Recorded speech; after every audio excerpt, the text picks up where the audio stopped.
The National Assembly's Constitutional Implementation Oversight Committee this morning met to look into possibilities of extending the term of the Charles Nyachae-led Constitution Implementation Committee, that is CIC, Commission rather, that is CIC. Well, this is to enable CIC oversee full implementation of the Constitution, particularly for pieces of legislation that were extended beyond their constitutional deadline. Let's now bring in our senior parliamentary affairs reporter, Patrick Amimo. Patrick, can you hear me? Thank you. I can hear you, Linda. Great, Patrick. What sort of discussions were held this morning?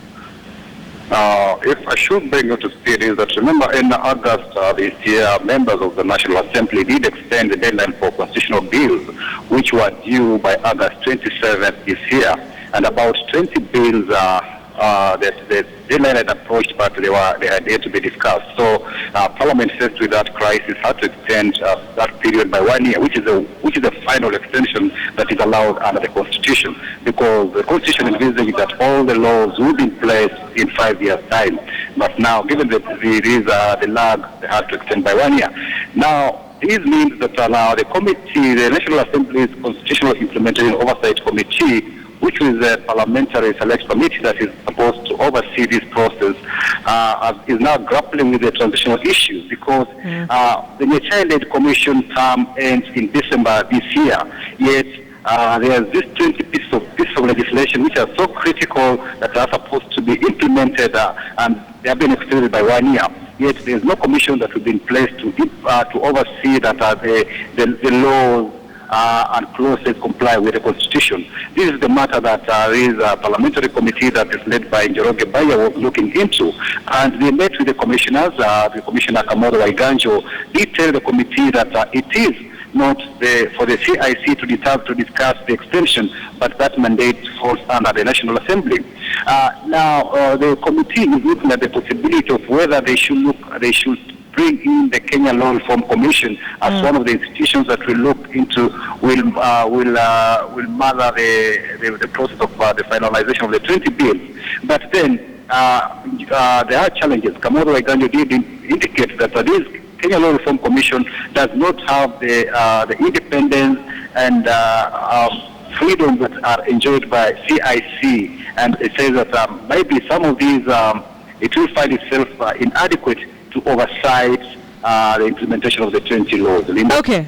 I mean, well, this is going to be a little bit tricky, because CIC's chair, that is Charles Nyachae, has been on record saying he's not interested in having his term extended. Now you have members of his commission seeking that extension. How is this going to play out? The commission now, starting with Charles Nyachae himself, Kamodo Waiganjo, and other commissioners are on record saying that they are not seeking an extension, because according to Kamodo Waiganjo, he did say that this will be setting a bad precedent, that he has a commission that it had a time to deliver, and it's due to failure, it's seeking extension.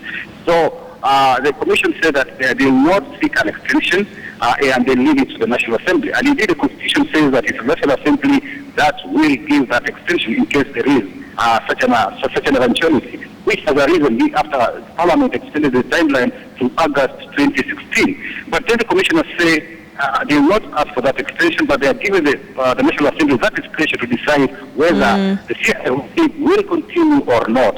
But then there is a catch-22 situation here, because there are not transitional clauses how even CIC will wind up its operations.